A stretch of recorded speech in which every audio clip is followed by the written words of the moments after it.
Πριν από 2.500 χρόνια, ένας Έλληνας μελετητής κατέγραψε έναν εκπληκτικό κατάλογο θαυμάτων.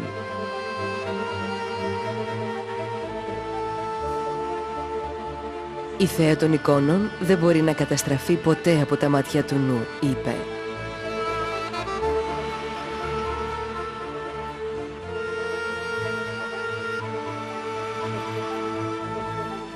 Μέχρι και σήμερα αυτή η μαγεία στοιχιώνει ακόμα τον μοντέρνο κόσμο μας.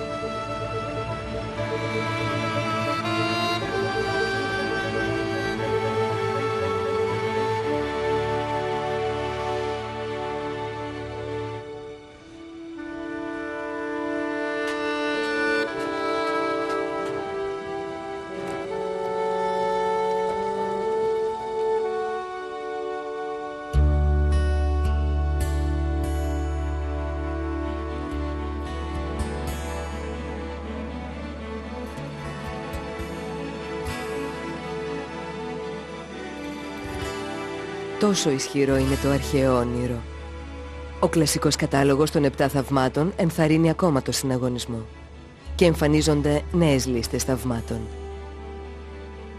Σε ψηφοφορίες ειδικών, το κτίριο της όπερας του Σίδνεϊ θεωρείται συχνά ως το πιο σπουδαίο θαύμα του σύγχρονου κόσμου.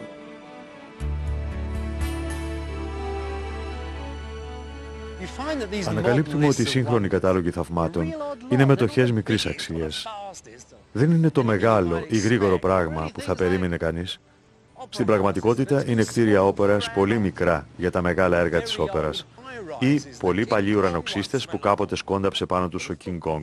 Ή τα βήματα των ανθρώπων που πρώτοι πάτησαν στη σελήνη. Παράξενα πράγματα. Φράγματα, γέφυρες σκουριασμένες πια οι περισσότερες, ξεπερασμένα αεροπλάνα, η Disneyland, το Las Vegas. Πράγματα που θέλουν να δουν οι άνθρωποι προτού πεθάνουν. Πράγματα που τους προκαλούν το θαυμασμό. Λοιπόν, τι είναι το θαυμαστό? Οι ιδέες μας για το θαυμαστό είναι οι ίδιες που όρισαν και οι αρχαίοι Έλληνες πριν από 2.500 χρόνια. Είναι όλα τα πράγματα που μοιάζουν γεμάτα από ανθρώπινη φαντασία, ανθρώπινη φιλοδοξία. Τα ανθρώπινα επιτεύγματα. Είναι τμήματα μιας νέας θρησκείας που πυροδοτεί το σύγχρονο κόσμο όπως ακριβώς πυροδότησε και τους αρχαίους Έλληνες.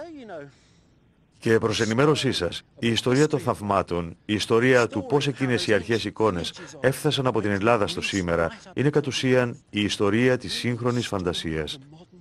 Το πιο όμορφο παραμύθι όλων των εποχών.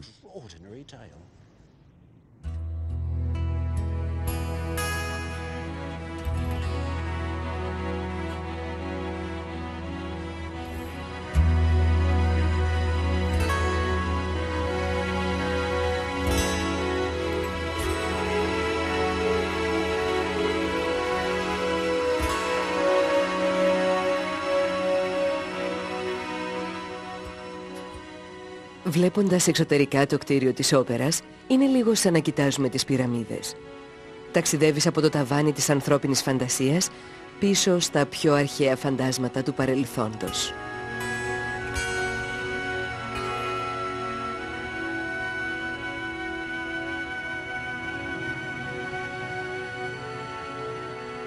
Αυτό εδώ γεννήθηκε στο μυαλό ενός Δανού αρχιτέκτονα, του Γιόρν Ιτσεν. Χρειάστηκε 3 χρόνια επεξεργασίας μέσω υπολογιστή για να υπολογιστούν οι καμπύλες, τις οποίες γρήγορα σχεδίασε πάνω στο χαρτί.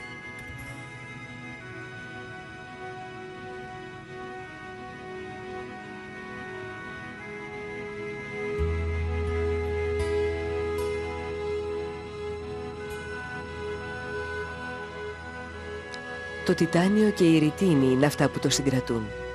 Τα αφηρημένα σχέδια έγιναν συγκεκριμένα με την τεχνολογία της δεκαετίας του 60.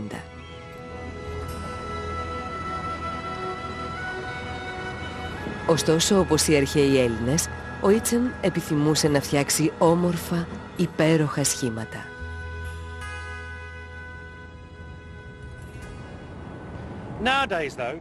Σήμερα βέβαια αλλάζει η ίδια η φύση του θαύματος. Δεν είναι πια τα σιδερικά, δεν είναι πια τα κτίρια, είναι τα προγράμματα που τα σχεδιάζουν. Δεν μιλάμε πια για μεγαλοπρεπή αγάλματα, μιλάμε για επιφάνειες. Είναι το τηλέφωνο, αυτό που συνδέει όλα τα κτίρια του κόσμου. Μιλάμε για τη διαδικασία και ξέρετε, με πολύ παράξενο τρόπο αυτό μας γυρίζει πίσω στις απαρχές του σύγχρονου πολιτισμού, πίσω στην αρχή του θαυμαστού, πίσω στις πυραμίδες της Αιγύπτου.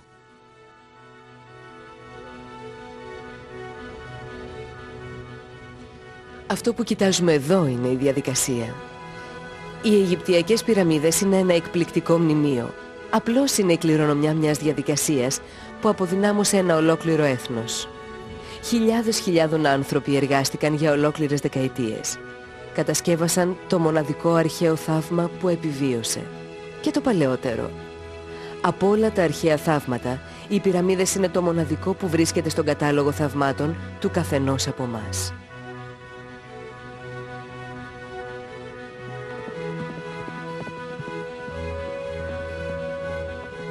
Και εδώ είναι που ξεκίνησαν όλα. Το μακρύ αυτό ταξίδι της ανθρώπινης φαντασίας φτάνει ως και τις μέρες μας.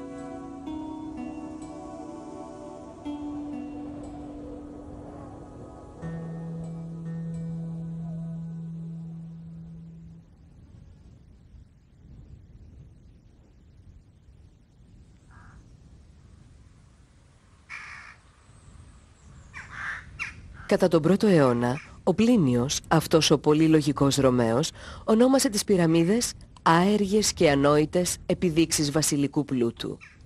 Εκείνη την εποχή ήταν ήδη 2.500 ετών και ο πραγματικός σκοπός της ύπαρξής τους είχε ήδη εκλείψει.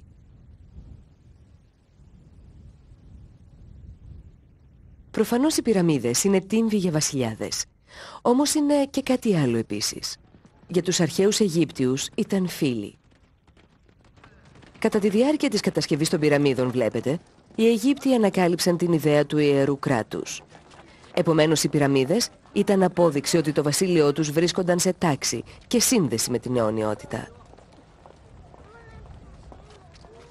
Όπως κάνουμε και σήμερα, οι αρχαίοι Αιγύπτιοι των κατοπινών εποχών έρχονταν εδώ, στέκονταν στην άμμο και θαύμαζαν τις πυραμίδες. Ποιες λοιπόν ήταν οι διαδικασίες που κατασκεύασαν αυτά τα δύο πράγματα? Οι πυραμίδες και το κράτος μαζί.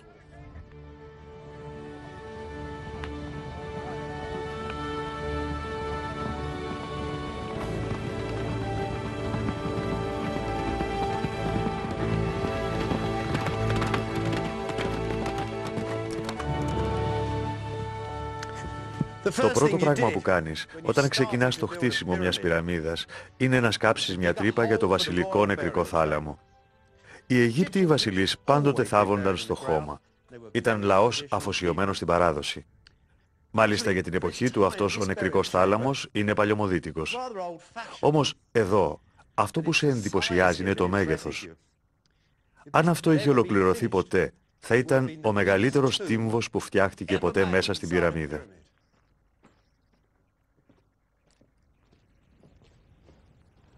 Η τρύπα για τον νεκρικό θάλαμο έπρεπε να βρίσκεται μέσα σε μια καλή, δυνατή πέτρα πάνω σε ύψωμα, να κοιτάζει τον ήλιο κοντά στη βασιλική πόλη της Μέμφιδος.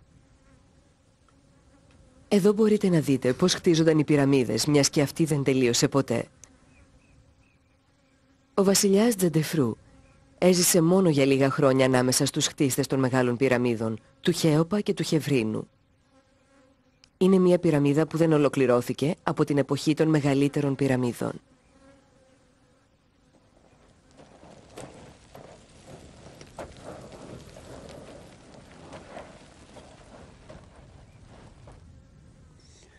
Όταν ολοκλήρωσαν το λάκκο που θα φιλοξενούσε τον νεκροθάλαμο, οι κατασκευαστές των πυραμίδων επιστράτευσαν ολόκληρο το διαθέσιμο πληθυσμό της Αιγύπτου για να μετακινήσει τέτοιου μεγέθους πέτρες πάνω στην πυραμίδα. Όμως, πώς μετακίνησαν οι αρχαίοι αυτές τις τεράστιες πέτρες? Για 3.000 χρόνια κανείς δεν έκανε τούτη την ερώτηση, επειδή οι αρχαίοι Αιγύπτιοι κυλούσαν με χαρά αυτές τις πέτρες. Όλοι ήξεραν πώς είχε κατασκευαστεί. Αργότερα όμως έφυγαν. Και ήρθαν οι χριστιανοί και εκείνοι σκέφτηκαν ότι οι αρχαίοι λίθοι μετακινούνταν με τη δύναμη του Θεού. Σκέφτηκαν ότι αν πάρεις ένα κομματάκι πάπυρο και πάνω γράψεις μια προσευχή και το βάλεις κάτω από την πέτρα, μπορούσες να ρίξεις ένα βέλος και η δύναμη της προσευχής σου θα έστελνε την πέτρα επάνω στο επίπεδο της πυραμίδας, πίσω από το βέλος σου. Την εποχή του Μεσαίωνα, οι Ραβίνοι έλεγαν ότι ο Μωυσής τις είχε κατασκευάσει με τις σκλαβωμένες φυλές του αρχαίου Ισραήλ.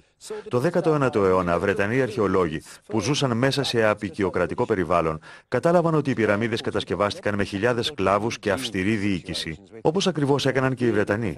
Σήμερα φυσικά έχουμε πολλές οικολογικά εφάνταστες θεωρίες. Ξέρετε, όπου γενιοφόροι καθηγητές έρχονται με τα ξυλάκια τους και εικάζουν ότι αν βρέξουν αυτό εδώ και το στεγνώσουν, ανυψώνεται κατακόρυφα. Ειλικρινά η αλήθεια είναι πολύ απλούστερη. Πριν από πολλά χρόνια έγινε ένα συνέδριο συνταξιοδοτημένων αρχαιολόγων σε ένα χωριό της Γαλλίας.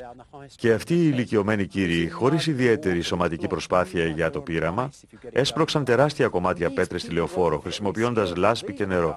Τα κομμάτια αυτά κινούνταν σαν να ήταν πάνω στον πάγο. Και οι καθηγητές επέδειξαν μεγάλη επιδεξιότητα. Αυτοί ήταν οι άνθρωποι που έφτιαξαν την ίδια τη Μεγάλη Πυραμίδα. Επρόκειτο για πολύ απλή τεχνολογία και πολύ περίπλοκη οργάνωση. Το ανάποδο, το ακριβώς ανάποδο του σύγχρονου κόσμου. Γι' αυτό και το βρίσκουμε πολύ μυστηριώδες. Οι πυραμίδες της μεγαλειώδους αυτής εποχής, της κατασκευής των πυραμίδων, δεν είναι απλώς τα πρώτα μεγάλα πέτρινα κτίρια στον κόσμο. Όχι, είναι απλώς τα μεγαλύτερα, αλλά και τα ακριβέστερα. Οι Αιγυπτιακές πυραμίδες αφορούν κάτι περισσότερο από ένα έθνος που έστρωνε πολλά κομμάτια πέτρας. Είναι τοποθετημένες ακριβώς στα σημεία μιας πυξίδας. Οι γωνίες τους είναι σχεδόν τέλειες ορθές γωνίες και το μήκος των 4 τους πλευρών είναι ουσιαστικά το ίδιο. Με διαστάσεις 2 και 2,5 μέτρων και περισσότερο, το μέγιστο λάθος σε αυτές είναι ζήτημα ελάχιστων εκατοστών.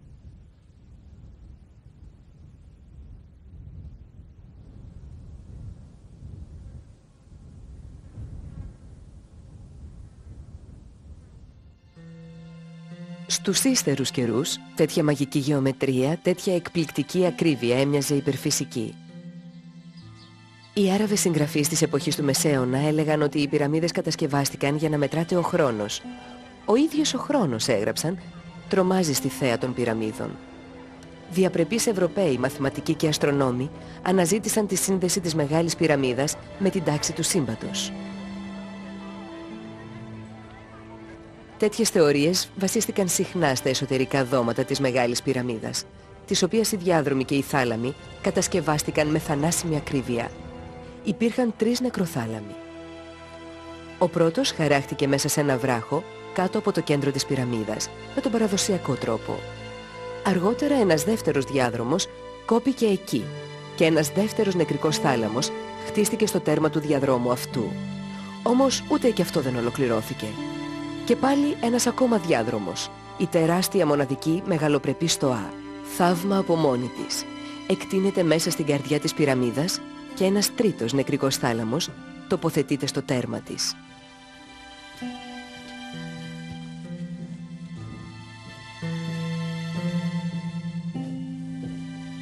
Για πολλούς δυτικούς των τελευταίων 100 περίπου χρόνων, τέτοιες τρομακτικές συμμετρίες πρόδιδαν το χέρι του Θεού, όπως έκανε και η Αγία Γραφή. Αν ήταν έτσι, οι μετρήσεις αυτών των αρχαίων λίθων περιείχαν την ιστορία του μέλλοντος, όπως ακριβώς και το κείμενο της Αποκάλυψης. Καταμετρώντας τα χρόνια από τη βιβλική ιστορία της Γένεσης, μέτρησαν τους διαδρόμους. Μέσα από την ηλικία του Αδάμ και των πατριαρχών του Ισραήλ, μέσα από τους προφήτες και τους βασιλείς, τη ζωή του Χριστού. Μια αψίδα στην είσοδο του υψηλότερου νεκρικού θαλάμου, ο οποίος, όπως ισχυρίζονταν, σηματοδοτούσε το έτος 1914. Την ίδια χρονιά που, σύμφωνα με αυτούς τους δυτικούς του Μεσοπολέμου, είχε δει τη μεγαλύτερη καταστροφή που είχε γνωρίσει ο κόσμος. Ξαφνικά τότε το μέλλον κοίτονταν εκεί, στο μεγάλο νεκροθάλαμο του βασιλιά Χέοπα.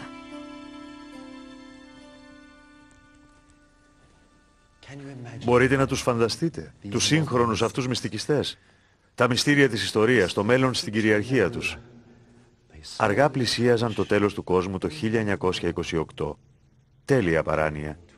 Δεν βγαίνει ο υπολογισμός. Όμως, κατά ένα παράδοξο τρόπο, αυτοί οι άνθρωποι είχαν ανακαλύψει κάτι από την αρχαία νοοτροπία. Κάτι που ήταν δικό τους για όλη την αιωνιότητα. Αυτά τα φρεάτια αέρια ανέβαιναν μέχρι τους μεγαλύτερους αστερισμούς, μέχρι το εξωτερικό της πυραμίδας. Το κτίριο αυτό είναι σφραγισμένο στον ουρανό. Το πάτωμα, αν το εκτείνουμε από εδώ έξω, 54 μέτρα, η πυραμίδα από πάνω είναι ακριβώς το μισό ολόκληρης της Μεγάλης Πυραμίδας.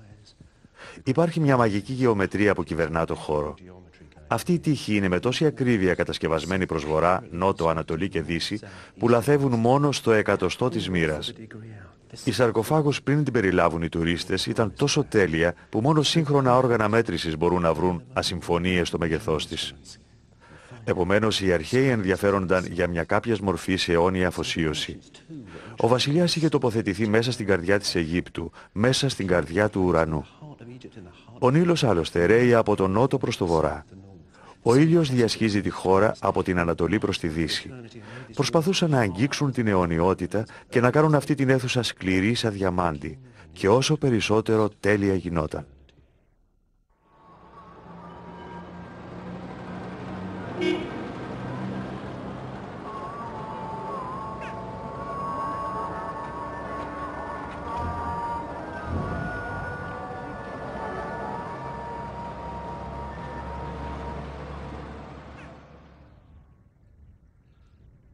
Μετά τους Αιγύπτιους ήρθαν οι Έλληνες και οι Ρωμαίοι που είπαν ότι η ίδια η γεωμετρία προέρχονταν από την Αίγυπτο και έφτιαξαν τον κατάλογο των 7 θαυμάτων.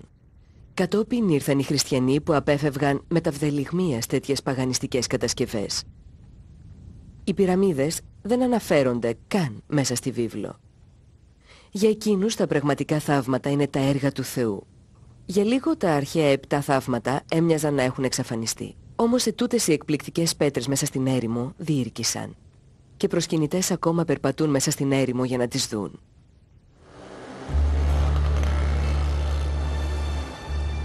Οι αναμνήσεις των αρχαίων θαυμάτων ακόμα τρεμοπαίζουν στη φαντασία της Δύσης. Και όταν ανακαλύφθηκαν και πάλι οι αρχαίοι κατάλογοι, δημοσιεύτηκαν, εκδόθηκαν, διαβάστηκαν εκ νέου και μακριά, πέρα στη χριστιανική Ρώμη. Τότε τα φαντάσματα των θαυμάτων αναστήθηκαν. Το τεράστιο άγαλμα του Αυτοκράτορα που στέκονταν εδώ δίπλα στο μεγαλύτερο αμφιθέατρο της Ρώμης αναγνωρίστηκε ως ο Κολοσσός που στέκονταν κάποτε στο νησί της Ρόδου. Και το Κολοσσέο πήρε το όνομά του από ένα εκ των 7 θαυμάτων του κόσμου. Σιγά σιγά η πόλη γέμισε με αρχαία θαύματα. Οι τύμβοι των Ρωμαίων αυτοκρατόρων έμοιαζαν με κρεμαστούς κήπους. Και υπήρχαν οβελίσκοι και πυραμίδες πολύ διαφορετικές βέβαια. Και ναοί επίσης και γιγάντια αγάλματα.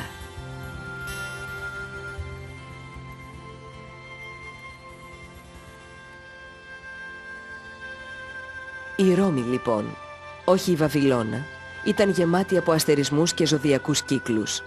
Έγινε μια πόλη μαγική, περικυκλωμένη από ένα σιδερένιο τείχος που μέσα της περιέκλειε 7 λόφους, έναν για κάθε μέρα της δημιουργίας και έναν για την ξεκούραση του δημιουργού.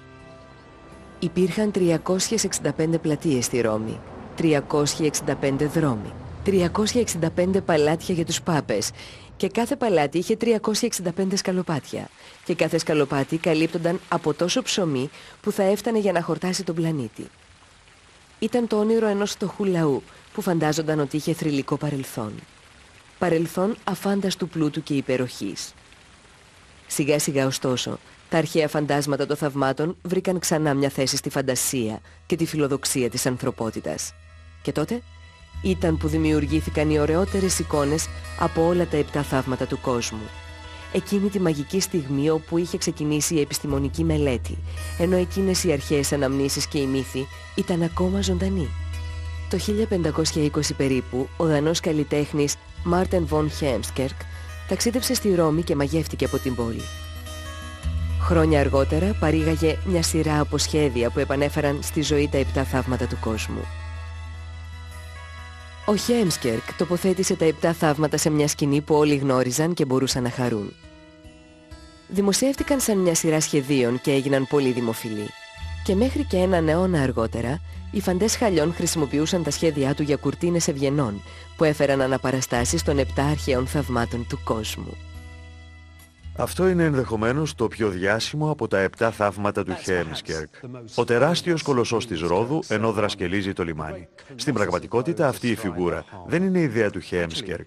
Φυσικά ποτέ δεν έστηκε έτσι. Αυτό που συνέβη ήταν ότι ένας ταξιδιώτης πήγε στη Ρόδο, άκουσε τον τοπικό θρύλο και το σχεδίασε στο τετράδιο της ζωγραφικής του.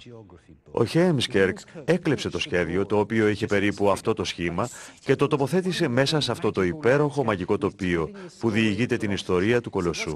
Ξέρετε τι συνέβαινε? Είχε γίνει μια επιδρομή Αράβων.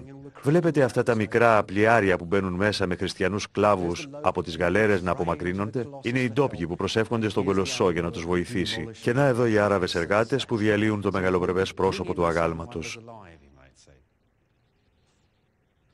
Αυτό εδώ το φέρνει με άλλο τρόπο. Διηγείται άλλη ιστορία. Όχι της καταστροφής ενός από τα θαύματα, αλλά του κτηρίου του στην πραγματικότητα. Βλέπετε εδώ, είναι ο μεγαλοπρεπής ναός της Αρτέμιδος στην Έφεσο. Ορίστε και η θεά, βολικά ντυμένη με βόρεια ρούχα. Και υπάρχει και ο αρχικτής της δουλεύοντας, κατασκευάζοντας τους κύονες. Εδώ ακριβώς και αποκτά το ενδιαφέρον του. Επειδή αυτός ο κύονας στην πραγματικότητα ταιριάζει δίπλα από την είσοδο. Και αυτός εδώ, όπως ισχυρίζονται κάποιοι, είναι ο βασιλιάς Σολομώντας. Και αυτό είναι το κτίσιμο του ναού του Σολομώντα. Βλέπετε στην εποχή του Μεσαίωνα τα 7 θαύματα του κόσμου, που ήταν ειδωλολατρικά, αντικαταστάθηκαν με μια άλλη ομάδα θαυμάτων. Η πυραμίδα έγινε η κυβωτός του Νόε και ο ναός της Αρτέμιδος έγινε ο ναός του Σολομώντα. Κοιτάξτε. Υπάρχει κάτι ακόμα πολύ ενδιαφέρον σε αυτή την κουρτίνα. Οι καημένοι εργάτες που τις κατασκευάζουν στην πόλη των Βρυξελών ήταν αναγκασμένοι να ακολουθήσουν αυτά τα τεράστια σκίτσα. Όμως, μέσα στα πλαίσια μπορούσαν να κάνουν αυτό που θέλουν. Και αυτοί οι άνθρωποι, μέσα στα σκοτεινά τους εργαστήρια, σκέφτονταν τα 7 θαύματα του κόσμου. Και αν δείτε εδώ πάνω, φαίνεται άλλο ένα από τα γοτθικά 7 θαύματα. Το μαγικό πουλί, ο Φίνικας, να χτίζει την νεκρική πυρά του και να παίρνει φωτιά από τον ήλιο. Και καθώς καίγεται στο θάνατό του, σηκώνεται αναστημένος και πάλι, σαν εικόνα του Χριστού. Υπάρχει άλλο ένα πολύ τοπικό θαύμα. Και είναι μια μικρή θερμοπηγή στη γαλλική πόλη Γκρενόμπλ. Είναι ωραίο να έχεις ζεστό νερό χωρίς να το ζεσταίνεις.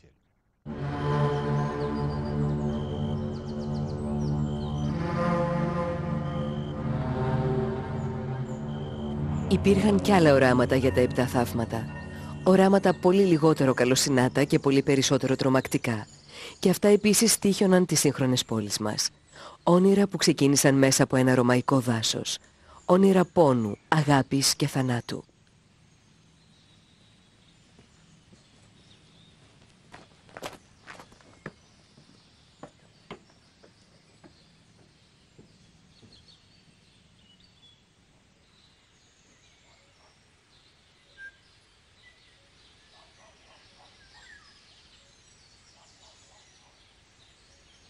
Αυτό το παράξενο κτίριο είναι κάτι σαν κλειδαριά χρονισμού από την εποχή της αναγέννησης. Η είσοδος σε ένα όνειρο των 7 θαυμάτων του κόσμου. Η είσοδος επίσης οδηγεί σε έναν κήπο που κατασκευάστηκε τον 16ο αιώνα από έναν στρατιώτη σε αποστρατεία, το Βιτσίνο Ορσίνο. Έναν ευφύη, κοινικό άνθρωπο που διασκέδαζε τους φίλους του. Εδώ, τα 7 θαύματα του κόσμου έχουν γίνει μια σειρά από γρίφους μέσα σε ένα απαραβίαστο αλσίλιο. Ένα μικρό δάσος γεμάτο υποσημειώσεις, παράδοξα και τον τέλειο τρόμο.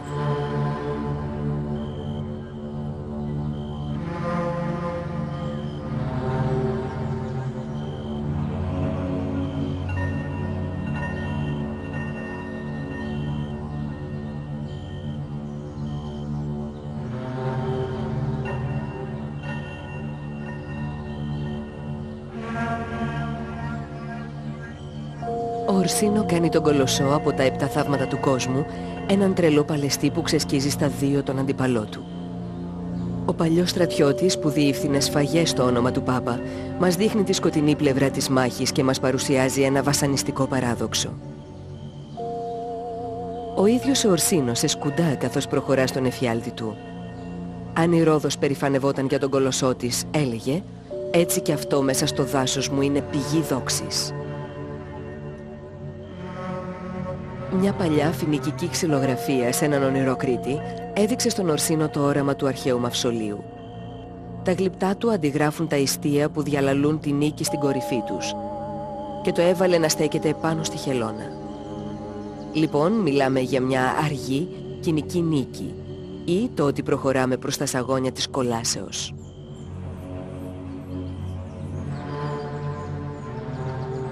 Και μέσα στο ίδιο στόμα του κεφαλιού, Ορσίνο γράφει τις διάσημες λέξεις του Δάντη. Εγκαταλείψτε όλοι εσείς που μπαίνετε εδώ μέσα. Ένα άλλο από αυτά τα ξυλόγλυπτα δείχνει τα ερωτικά όνειρα ενός μοναχού. Δύο εραστές να κοιτάζουν τα ερείπια μιας αρχαίας πόλης μέσα στο δάσος. Ο Ορσίνο επίσης μας έφτιαξε ένα τελείως καινούριο ερείπιο μέσα στο δικό του δάσος. Έναν ερειπωμένο τύμβο, φτιαγμένο από μία και μοναδική πέτρα. Αυτά λοιπόν είναι τα πρώτα παραδείγματα της ευχαρίστησης που λάβαιναν οι δυτικοί από τα ερείπια. Μια ευχαρίστηση που οδηγεί την παγκόσμια βιομηχανία των μέσων και το παγκόσμιο τουριστικό εμπόριο των πολλών δισεκατομμυρίων. Επιτέλους εδώ βρίσκουμε την ελπίδα. Το φως του κόσμου, το φάρο της Αλεξάνδρειας, ένα από τα 7 θαύματα του κόσμου που σχεδίασε για τον Ορσίνο ένας φίλος του. Ο κόσμος όμως ισορροπεί γενναία πάνω στο κεφάλι του τέρατος και περικλείεται από ένα δάσος θεών με 4 πρόσωπα. Αυτό είναι ένα πολύ σύγχρονο όνειρο τότε. Ένα όνειρο που παίρνει τα 7 θαύματα του κόσμου και τα χρησιμοποιεί για μια εντελώς καινούρια κατάσταση. Λίγο αργότερα αυτή η ίδια συσκευή θα τοποθετήσει τα φαντάσματα των θαυμάτων μέσα σε κάθε σύγχρονη πόλη του κόσμου. Ένας μόνον άνθρωπος, εκείνος που έκανε τα σχέδια για το φάρο του Ορσίνο, ο καλλιτέχνης και κατασκευαστής υδραγωγείων, ο Πύρος Λιγόριος, ξεκίνησε το ταξίδι των 7 θαυμάτων του κόσμου από αυτό το μοναχικό δάσος.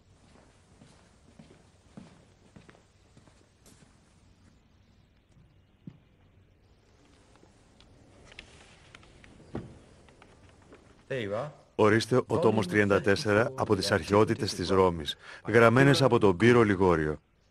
Κάποτε διασώζονταν εκατοντάδες τέτοιοι. Τώρα έχουν απομείνει μόνο μερικοί. Αυτός εδώ σώζεται στο σπίτι του Πύρου, στην Νάπολη. Ο Πύρος δεν είναι γνωστός στις μέρες μας. Στην πραγματικότητα είναι γνωστός από το πώς κορόιδευε τα σχέδια του Μιχαήλ Άγγελου και την απόλυσή του. Δεν συμπαθούσε καθόλου το Μιχαήλ Άγγελο. Ο Μιχαήλ Άγγελος δεν ήταν διανοούμενος. Ο Πύρος Λιγόριος ήταν διανοούμενος. Και ήταν και διαφορετικού τύπου διανοούμενος. Οι παλαιότεροι άνθρωποι στην πραγματικότητα κοιτούσαν τα βιβλία και εξόρκιζαν το παρελθόν μέσα από αυτά. Κατέληξαν με ένα παρελθόν γεμάτο δράκους και αλχημιστές, αλλά και γεμάτο σοφούς ανθρώπους. Αλλά αυτό απέχει πολύ. Ο Πύρος είδε το παρελθόν ως μια μεγάλη μηχανή που άφηνε συγκεχημένα και διάσπαρτα τα κομμάτια του μέσα στο τοπίο. Και μελέτησε τα κομμάτια και τα ένωσε και πάλι με τα αρχαία κείμενα. Επομένως, έχουμε ένα βιβλίο που περιγράφει όλα τα μνημεία της Ρώμης γραμμένο στο χέρι. Αυτά εδώ δεν δημοσιεύτηκαν ποτέ. Γι' αυτό και είναι τόσο πολύτιμα. Τα περισσότερα από αυτά τα μνημεία έχουν εξαφανιστεί σήμερα. Κοιτάξτε εδώ, είναι η αναφορά του βασιλιά των θεών. Ο βωμός, νόμισμα, σωλήνες, αγάλματα. Με συστηματικότητα ο Πύρος συνδέει τα κομμάτια του αρχαίου κόσμου και τα βάζει μέσα στο κείμενο. Βλέπετε νωρίτερα, στον Παμάκο, ο αρχαίος κόσμος ήταν ένα μέρος γεμάτο νεράιδες και δράκους και αλχημιστές. Όμως εδώ ο Πύρος αρχίζει να βάζει τα πράγματα στη θέση τους. Βλέπει το παρελθόν του κόσμου ως μηχανή. Και σε αυτή τη μηχανή τα 7 θαύματα του κόσμου παίζουν σημαντικό ρόλο. Απλώς κοιτάξτε τι έχει να πει για κάποιους από τους θεούς. Εδώ είναι η θεά Άρτεμη, για παράδειγμα, της οποίας ο μεγαλύτερος ναός βρίσκεται στην Έφεσο, όπως πολύ καλά ήξερε ο Πύρος. Ο Πύρος ήξερε για την Άρτεμη όσα γνωρίζουμε και εμείς σήμερα. Αυτό είναι το όμορφο σχέδιό του που την αναπαριστά. Την είδε πραγματικά σαν μητέρα του σύμπαντος. Ίσως λίγο σαν την Παρθένο Μαρία. Την είδε όπως είδε και το αρχαίο σύμπαν.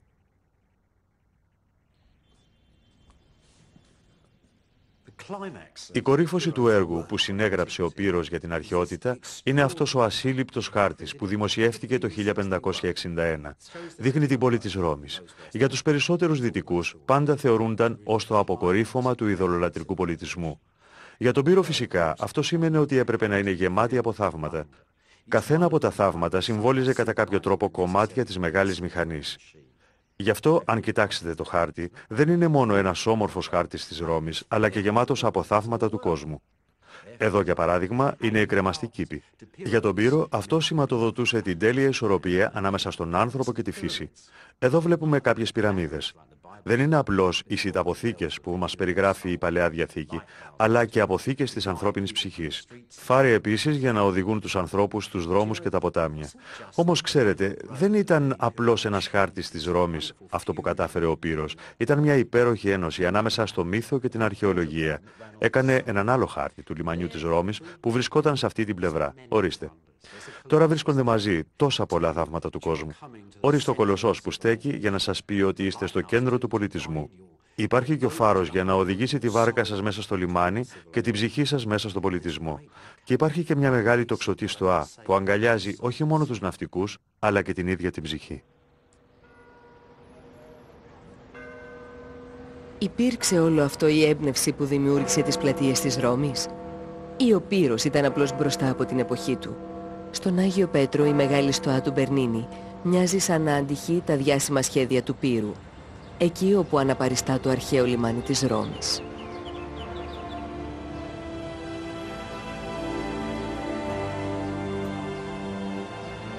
Και όλα αυτά τα σπουδαία θαύματα βρίσκονται ακόμα εδώ, τώρα αφορισμένα από τους χριστιανούς πάπες.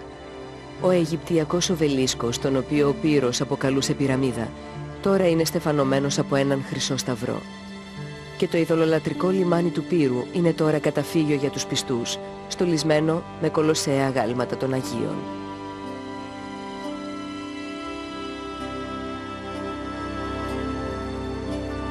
Και ο φάρος της Αλεξάνδρειας? Λοιπόν, αυτό είναι ο Άγιος Πέτρος. Ένας φανός επάνω στην εκκλησία που στέλνει προς τα έξω το φως της πίστης μέσα στο σκοτάδι του κόσμου.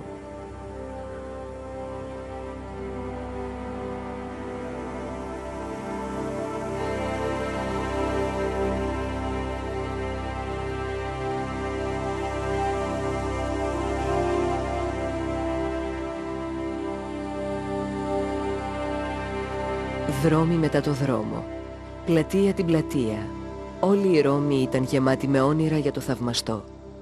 Οι φόβοι μας είναι γεμάτοι με νέα θαύματα που απηχούν τα φαντάσματα της αρχαιότητας.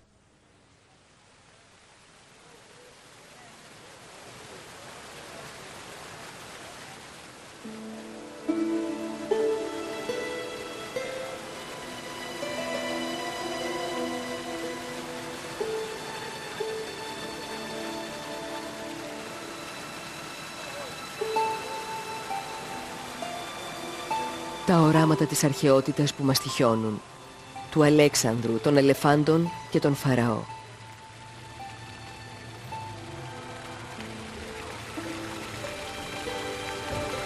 Πυραμίδες και μαυσολία, οι μαγικοί βασιλιάδες και βασίλισσες και τεράστιοι ναοί εφαλτήρια.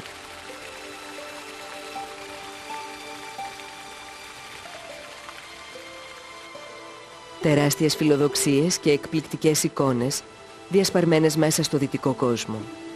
Τα αρχαία φαντάσματα των θαυμάτων.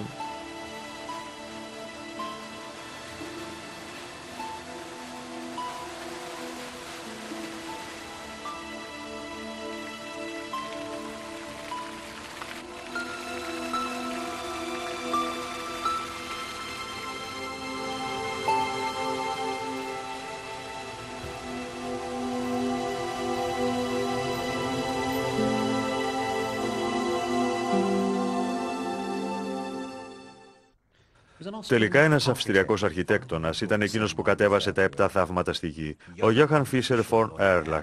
Ξέκλεψε λίγο χρόνο καθώς διακοσμούσε εκ νέου τη Βιέννη για να παράγει την πρώτη πραγματικά εργασία για την ιστορία μας στον κόσμο.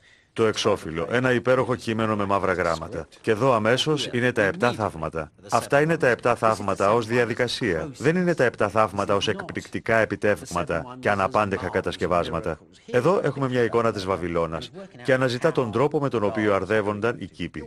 Επίσης εξαιρεί το γεγονός ότι είναι το μεγαλύτερο κτίριο από τούβλα που έγινε ποτέ. Πολύ σημαντικό. Το ίδιο και με τις πυραμίδες.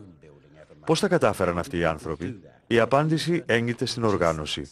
Επομένως, όταν φτάνουμε στο Δία, δεν είναι απλώς το μεγαλύτερο άγαλμα από ελεφαντόδοντο που έγινε ποτέ, αλλά ανησυχεί αν θα βρείτε το ναό του φιλόξενο και βολικό. Κοιτάξτε αυτή τη στιγμή την απαρχή του σύγχρονου κόσμου. Μαυσολία, μεγαλοπρεπής ναή, η Άρτεμις. Περιγράφει την τέλεια αναλογία μαρμάρου και λίθων. Βλέπετε, ασχολείται ιδιαίτερα με τους αριθμούς, όχι αποκλειστικά με τους αριθμούς. Και εκείνος έχει τον υπέροχο κολοσσό της Ρόδου να δρασκελίζει το τείχος του λιμανιού. Είναι ακόμα η εποχή όπου ο Λοδοβίκος ο 15ος και η αυλική του ήταν παιδιά του βασιλέως μέσα σε μαύρες λειτουργίες. Όμως παρόλα αυτά είναι ένας σύγχρονος άνθρωπος και μιλά για τα σύγχρονα θαύματα. Εδώ είναι ο φάρος. Η περιγραφή από κάτω σας λέει πώς είχε κατασκευαστεί.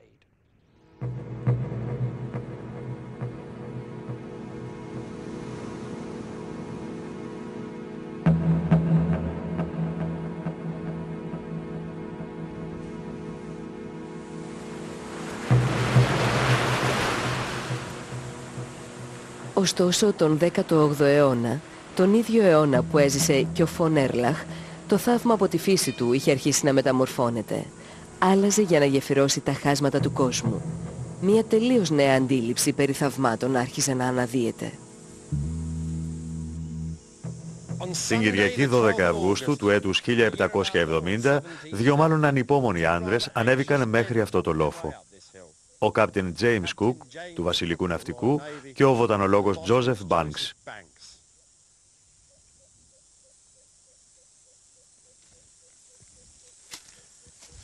Είναι ο λόφος στο νησί Lizard. Ο Κουκ εξερευνούσε ολόκληρη την ανατολική ακτή της Αυστραλίας.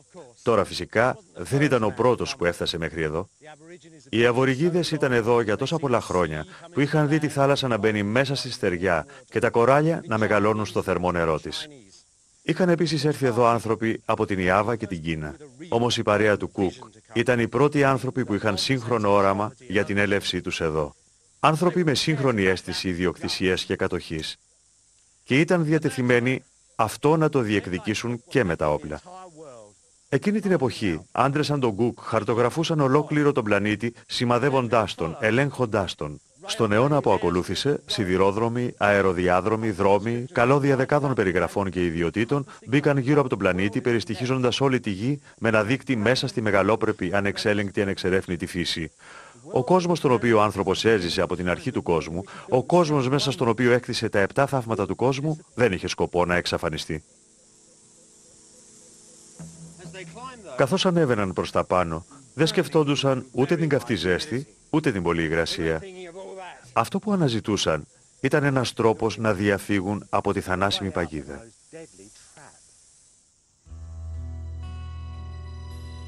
Η παγίδα ήταν φτιαγμένη από έμβιο κοράλι. Καθώς ο Κάπτεν Κουκ έφευγε βόρεια προς την ακτή της Αυστραλίας, ο συμπαγής τείχος του μεγάλου κοραλιογενού υφάλου τον έσπρωξε πιο κοντά στην ακτογραμμή. Για χιλιάδες μίλια ή περισσότερο, ο Κουκ με επιτυχία κατάφερνε να τα αποφύγει. Κινούνταν αργά και προσεκτικά πίσω από μικρές βάρκες που έστελνε ως εμπροστοφυλακή για να εντοπίσει τα επικίνδυνα νερά. Στις 11 Ιουνίου όμως το πλοίο του Κουκ, Endeavour, χτύπησε πάνω σε έναν ύφαλο και κόλλησε. Καθώς τα κύματα κινούνταν πέρα δόθε, το μητερό κοράλι τρύπησε τη γάστρα του σκάφους Endeavour. Οι ναύτες πριώνησαν μερικές από τις σανίδες της καρίνας που επέπλεε στην επιφάνεια. Πέταξαν ό,τι μπόρεσαν να βρουν στη θάλασσα και κατάφεραν να επαναφέρουν το σκάφος. Μετά από μια απελπισμένη εβδομάδα γεμάτη θύελλες, βρήκαν έναν κολπίσκο που μαστίζονταν από κροκοδίλους, όπου και αποβίβασαν το Endeavour και άρχισαν τις επισκευές του.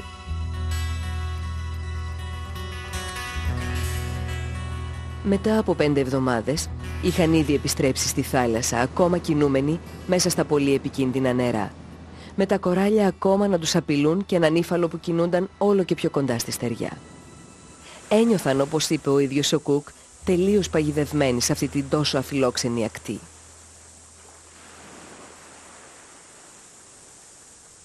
Είχαν ανέβει το λόφο στο νησί Λίζαρντ, το πιο ψηλό νησί μέσα στον ύφαλο, για να βρουν έναν τρόπο να ξεφύγουν από τον κοραλιογενή ύφαλο και να επιστρέψουν στην ανοιχτή θάλασσα.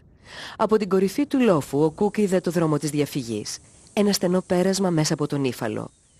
Με τη χρήση της πυξίδας πήρε όλα τα αναγκαία μέτρα.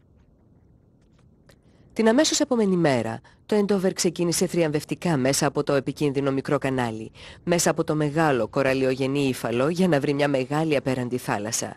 Εκείνη την εποχή, αυτή η παγίδα του Κουκ θεωρήθηκε ως ένα από τα θαύματα του κόσμου. Ο μεγάλος κοραλιογενής ύφαλος, μεγάλος σαν την πολιτεία της Καλιφόρνιας, ο μεγαλύτερος ζώντας οργανισμός στον κόσμο και ο μοναδικός που φαίνεται από το διάστημα. Αυτό που ο Κουκ εξέλαβε ως τρομακτικό κίνδυνο είναι κάτι που οι περισσότεροι σύγχρονοι άνθρωποι θέλουν να δουν πριν πεθάνουν. Αν βουτήξετε εδώ, είναι απίστευτο. 400 είδη διαφορετικών κοραλιών, 1500 είδη ψαριών, 400 οστρακόδερμα και υπέροχα ζώα όπως φάλαινες και χελώνες. Αν πετάξετε από πάνω του, μοιάζει με μια αλυσίδα από οπάλια που υπάρχουν μέσα στη θάλασσα.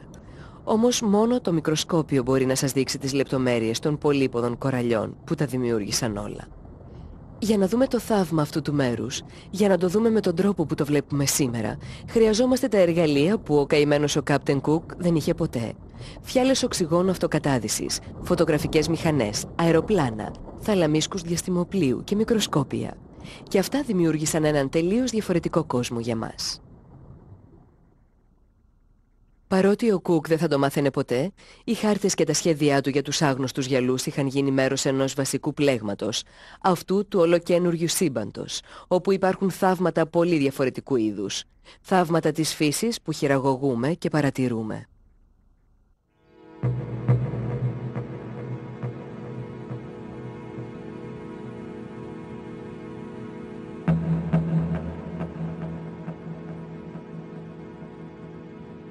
Η έκταση του φαραγγιού στον ποταμό Κολοράντο, το φράγμα Ογκόλιθος, είναι η μεγαλύτερη χειροπιαστή κατασκευή και κόστισε πυραμίδες ολόκληρες από δολάρια. Τα νερά του αρδεύουν την Καλιφόρνια. Τα φώτα στο Λας Βέγκας, εκεί όπου χειραγωγήσαμε τη φύση με τρόπο που δεν έχει ξαναγίνει ποτέ.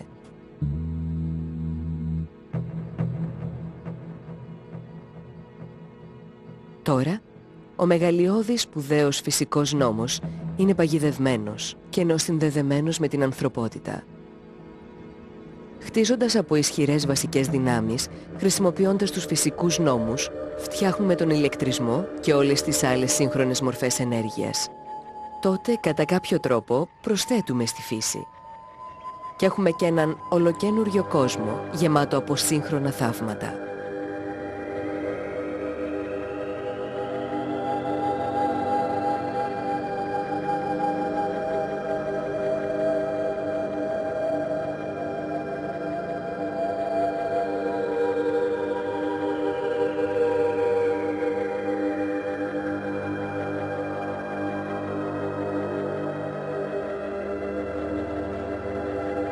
Όπως τα περισσότερα σύγχρονα κτίρια, η πυραμίδα του Λας Βέγκας και η Σφίγγα είναι απλώς προσωρινές. Είναι κατασκευασμένες ως αναπαραστάσεις, παλαιώσεις. Τα αρχαία θαύματα, παρότι χτίστηκαν για πάντα, αφορούσαν αυλικούς και βασιλιάδες. Τα καινούργια λοιπόν είναι ο εκδημοκρατισμός των θαυμάτων. Οι άνθρωποι μπορούν να παίζουν χαρτιά στις σύγχρονες πυραμίδες, τους δροσίζουν και τους ζεσταίνουν και τους διασκεδάζουν. Εδώ είναι η μεγαλύτερη ακτίνα φωτός στον κόσμο, την οποία, όπως με ενημέρωσαν, μπορείτε να τη δείτε και από το διάστημα. Απειλείται να την κλείσουν σε περίπου 10 χρόνια.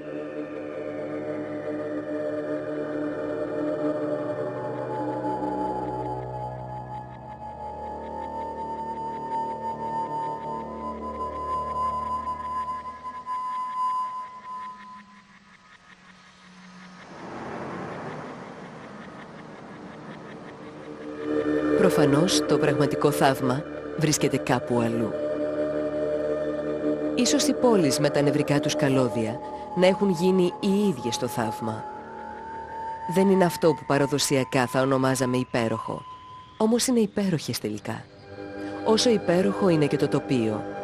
Και όπως το τοπίο, έτσι και οι πόλεις σχηματίζονται αενάως από τις φυσικές δυνάμεις.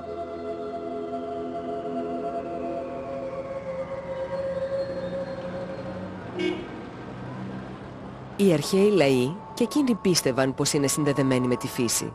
Αυτό που διαθλούσαν τα πρίσματα των πυραμίδων ήταν η θεϊκή τάξη του σύμπαντος, δοσμένη στο αρχαίο κράτος της Αιγύπτου.